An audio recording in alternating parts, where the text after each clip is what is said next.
Over the last several months, quite a few people have asked what I think of Jordan Peterson, the Canadian psychologist.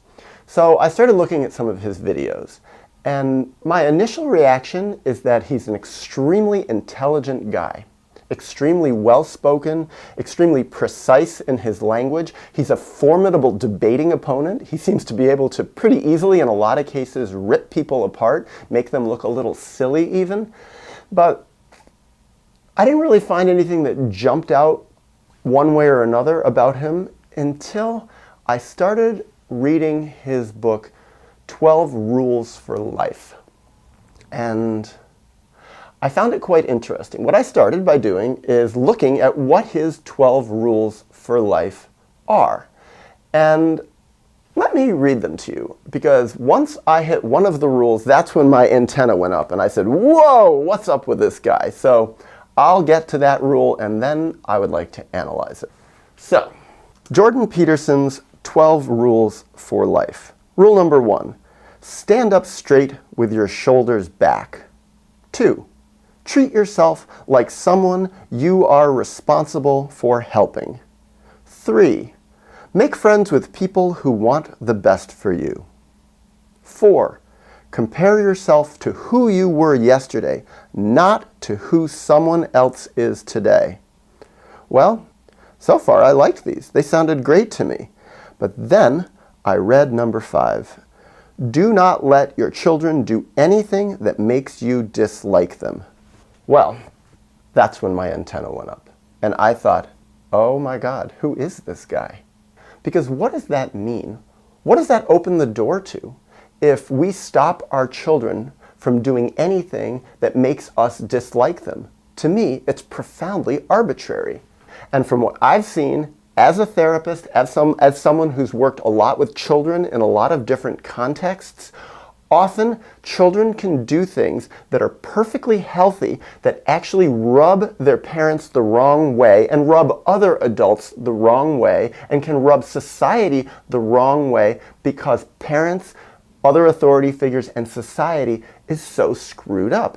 And so what Jordan Peterson is saying that I read just by reading that very simple line is that it's actually the job of a parent to stop the child from doing things that bother him, that stop the child from doing things that can trigger the parent's own unresolved traumas.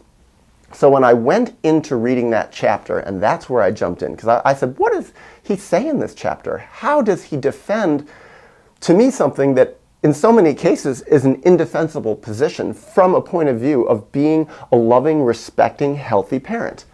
Well, one thing I noticed is throughout his chapter, he actually never even mentions trauma. He never mentions parents being traumatized. He never mentions parents having unresolved traumas from their own, to some degree, screwed up childhoods. And then he never takes the next step and says something that, from what I've observed in the world, is incredibly common to the point of being ubiquitous, and that is traumatized parents, parents who were traumatized as children, act out their unresolved traumas on their children.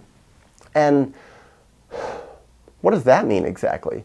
This goes back quite a ways in psychology, that people who have unresolved traumas in their psyche, in their body, in their life history, in their biography, have a yearning to express what happened to them, have a yearning to express the abandonments that happened to them, the harms, the physical abuse that happened to them, the sexual violations that happened to them, the loneliness they felt, the betrayals they experienced in their childhood. And to some degree or other, many of us, or I should say all of us, have some of these things, and many people have all of these things inside of them. This, in many ways, is the history of childhood of our modern world and of our ancient world. The writer Lloyd deMause does a beautiful and very disturbing, frankly, job of describing what the history of childhood has been throughout the ages. It's a history of trauma. It's a history of neglect. It's a history of deprivation. All these things combine that for so many children, it's a history of extreme abuse. this is where we come from as a species, a history of huge, huge amounts of trauma. And many people are profoundly unaware of this. They're not aware of how traumatized they are. They don't really explore their own childhoods that much. They don't know what happened to them. They're actually split off from the history of their own childhood. In effect, they're very dissociated. Or some people, they have some feelings. They're not entirely split off, but what they are is very depressed because they feel some of it. They feel some of what they went through, but they don't know how to get out of it. They're stuck in it. They're suffering. They're very unhappy. They're miserable. And many people, what do? They do different techniques, including taking pills to try to split off their depression, to make themselves not feel again. And for many people, their children are something that cause them an incredible amount of frustration because their children don't let them be split off so easily. Their children don't accept their depression. Their children are expressing all sorts of thoughts and behaviors that might be very healthy, spontaneous, natural behaviors that the parents can easily pathologize. The parents can label as unhealthy. Now, there's a flip side in this. And this is something that I think is very important to explore in relation to Jordan Peterson's chapter on raising children, chapter 5 in his book.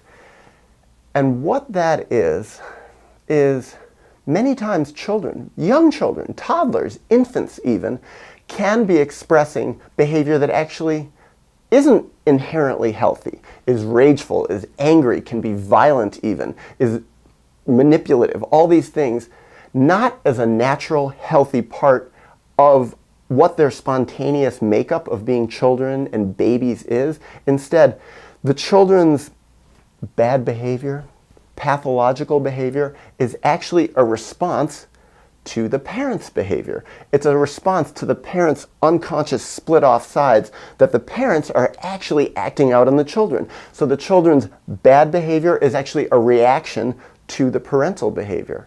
And what I got by reading the whole chapter 5 of this book by Jordan Peterson is he had no acknowledgement of that. No acknowledgement that children's bad behavior is actually acting out behavior. They are acting out their frustrations. They are acting out, they are expressing what has been done to them, and they're expressing it through the only way they know how, through behaving what's considered badly. And yes, this can drive parents crazy. It can drive other people crazy when they're around kids who are doing this. Children who are bratty, children who scream and cry all the time sometimes, children who break things and hit other kids and are antisocial, all these things. Well, how does Jordan Peterson look at these children? Because he goes into a lot of detail in this chapter, giving examples of children who, in conventional terms in society, would be considered brats. Children who are obnoxious brats. He actually refers to them several times as little monsters. He calls one kid a varmint at one point, a little wild animal that you just want to get rid of, the kind of animal that you'd like to kill off. That's what a varmint is. And his attitude about these children, these little monsters, these varmints, is this is their natural way of being. He describes it very clearly. This is their temperament. That children are not born good, they're born good and bad. That evil is a normal, inherent part of children. That this is our makeup as human beings. And he goes on to describe an example of how psychological studies have shown that 2-year-olds, statistically, are the most violent of all human beings. They kick, they bite, they steal, they do all sorts of violent things. And he uses this as an example to show that this is the biological makeup of human beings. And I read this and I thought, can he actually be serious? And the reason I ask that is that, not that I'm denying that a psychological study is wrong when it shows that 2-year-olds are incredibly violent in many cases, because I've actually seen this. I've actually worked with a lot of 2-year-olds. I've been around a lot of families with 2-year-olds, and I've seen this. I've seen kids do lots of horrible things to each other when they're 2 years old, and they can be all those things. But where does he come off saying that this is how children naturally are? When a child is 2 years old, they've already been out of the womb and living to some degree independently in the world for 2 years. And they also had 9 months in the womb before that. That's nearly 3 years for a 2-year-old to have already, to some degree or other, been in existence. And from what I've seen, when 2-year-olds, 2.5-year-olds are expressing all of these violent, rageful tendencies and are really cruel to each other and mean to each other, this isn't natural. This is a reaction to their environment. And what is the environment of a 2-year-old? The environment of a 2-year-old is not primarily the outside world, the social structure, the social strata, the political climate, all these things. The society of a child, and to some degree he acknowledges this even, the society of a very young child is the family system, is the parents. And what I've seen is when children are acting out and expressing all sorts of violent, unpleasant tendencies and hurtfulness and meanness and cruelty toward other little kids, toward adults, toward their parents, toward themselves even, toward their toys, toward their dolls, they are showing what has been done to them. It's very simple. And to me, it's obvious. And what I've seen also is teachers I've been around. When I worked as a pre-K teacher, I saw the other pre-K teachers. This was a known phenomenon. It was like, yeah, the kids who are acting out, who are violent, who are mean, the little 3-year-olds who are cruel and mean. It's not, I never heard a teacher say, yeah, kids are inherently born evil, because they know it. They interact with their parents. They hear about what their home life is. And after a while, it becomes a truism. These children are expressing things about their home life. They're expressing things about their parents' relationship toward them. They're expressing things about their parents' relationship toward each other. They're expressing things that their parents have perhaps done to their older siblings and their siblings are doing to them, because a lot of bad behavior toward children can come from siblings, but it doesn't inherently come from siblings. It comes from parental traumas toward those siblings. Or it comes from parental trauma toward a sibling who passes it down to a sibling who passes it down to a sibling. But eventually it starts at the top. And in that family system, who runs the show? Who is the authority? It's the parent. And I also noticed in reading some and listening to some Jordan Peterson that he's very against authoritarian societies, against authoritarian political structures, and I happen to agree with him. I think he's right on. But what he doesn't see, and that's kind of confusing to me, what he doesn't see is that for the little child, their parents so easily can be authoritarian structures, can be authoritarian figures, can be dictators. When parents are crazy, when parents have unconscious, unhealthy behaviors, when parents have perversions, when parents have violent tendencies, all of this coming from their own unresolved childhood issues, from their own childhoods, often from their own disturbed, violent, perverse, unconscious, traumatizing parents from way back when. These parents have a huge amount of liberty to be able to act these behaviors out on their children. And they can get away with it because we live in a world where, first of all, most people don't even know what happens in the family home. The door closes and things stay mum. Nobody says anything. Parents have a huge liberty to really mistreat their children, and they can get away with it profoundly. Look, how much sexual abuse of little children by parents actually goes unreported? Now, some does get reported, and people get all up in arms about it. But what about the milder stuff? Or what about the stuff that parents get away with that no one knows about? I think it's huge. I think a huge percentage never gets reported. Or the other thing is, children are often terrified to report their parents, even when the children are older, when they're 8, 10, 12, 14. They don't want to go to the police and say, listen, my dad or my mom is doing, and it's mostly dads, let's face it, but moms do all sorts of crazy, perverse stuff too, so often. But they're not going to go to the police because they know what's going to happen. If they go to the police, and yes, some do, but for many, many children, if they go to the police, if they go to an authority figure, they're not unaware that horrible consequences are going to happen to their family system. Maybe their parents will be arrested. Maybe their dad's going to go to jail. Or, worst case scenario, if nobody even believes them and it comes back to the parent, there can be horrible retribution on children by parents. So we live in a society where in so many cases, from mild to extreme, parents can get away with doing horrible things. And what got me reading this chapter by Jordan Peterson and him not even remotely acknowledging any of this, not acknowledging how 2-year-olds can be violent, not because of innate temperament, not because of biological factors, but because of what was done to them. What he does, in effect, and he says it explicitly, is he says when children behave badly, it's because of their biology, it's because of their temperament, not because of what happened to them. That because of this, it's actually the job of the parent. It's the responsible job of the parent. It's his job to discipline. It's the mother and father's job to be a firm disciplinarian of the child, to stop him doing this behavior. And what does that really mean? What does it mean for a parent to discipline a child when, in so many of the cases he actually described in his chapter, those behaviors are coming from what I've observed by watching people in the world. Those behaviors are coming as a result of what the parents already did to the children. And what he's doing is he is siding with the perpetrators. And what he is doing is actually saying to the perpetrators, I consider it okay for you to take no responsibility for what you've done to your child up until the age of 2, 3, 4, that your child's bad behavior is no reflection on your unconscious split-off problems, your depression, your misery, your anxiety, your unresolved historical traumas. It's your own childhood that you never worked out, your screwed up childhood dynamics. He says, don't even worry about that. Don't even look at that.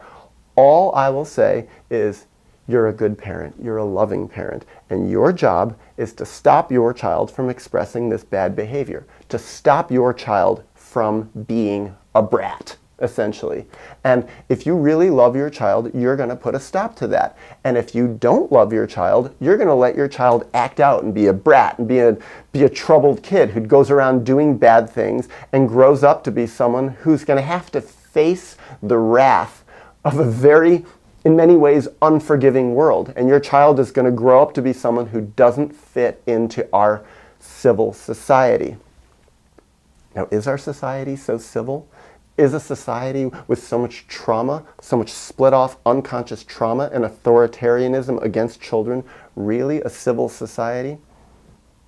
I would argue that it certainly isn't. Not at the primary level of society, the fundamental level of the family unit. I think it's actually not very civil when we really look into it. Often it's very uncivil. But that's a slightly different story.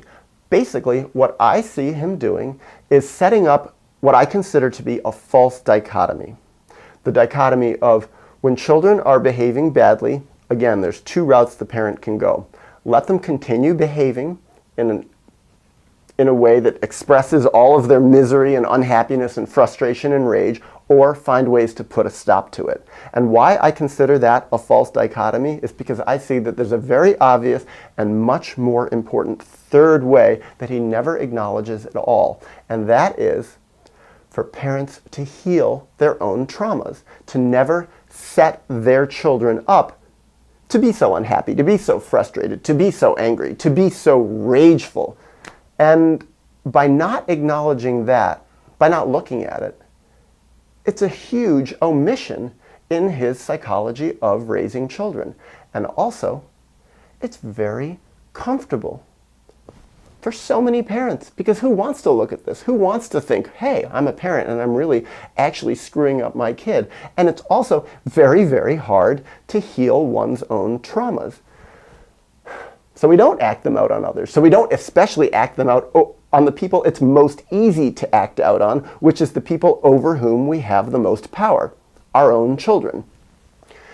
So he doesn't even look at that at all. Instead, he sets it up where you have to stop your kids from being brats. You have to discipline them. And then it gets into his whole idea about how you're supposed to discipline them with the least amount of force and using positive reinforcement as much as possible. And if not positive reinforcement, then you have to use negative reinforcement, such as an evil glare. He said that at some point. He said about his daughter, how he could stop her from doing bad behavior with just an evil glare, but his son was more ornery, and therefore he had to use higher levels of discipline with his son, meaning he had to physically hurt his son. He said about flicking his finger. I can't remember on the hand or on the body somewhere of his son, but he talks about that as a legitimate form of physical discipline. And then he says, well, if that doesn't work, well, maybe in some cases you need to put your child over your knee and give them a whack. Hit your kids, physically attack them.